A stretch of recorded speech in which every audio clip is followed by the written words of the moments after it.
Summer అయిపోయిందంటే చాలు school start అవుతుంది అన్న టెన్షన్. ఓ దిక్కైతే కొత్త బుక్కులు వస్తాయి, అవి వర్షాల సీజన్ స్టార్ట్ అవుతుంది, అవి నానద్దు, వాటికి పుట్టలు వేసుకోవాలి. ఇంతటితో ఆగుతుందా?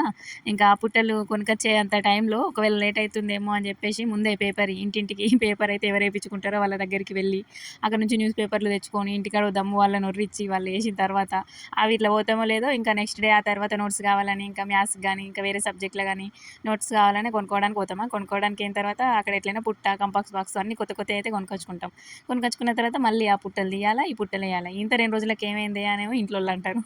ఆ రోజులే వేరండి. అబ్బా మస్తు ఎంజాయ్ చేసినాం అప్పుడు స్కూల్ టైం అయితే. ఆ రోజులన్నీ అప్పుడు ఎంతైనా బుక్స్‌కి మళ్ళీ మంచిగా తిరిగి రావు కదా! ఏసుకున్న తర్వాత మస్తు నీట్‌గా బ్యాగ్ చదురుకోవడమైనా, ఏ డస్ట్ పట్టకుండా చదురుతాం.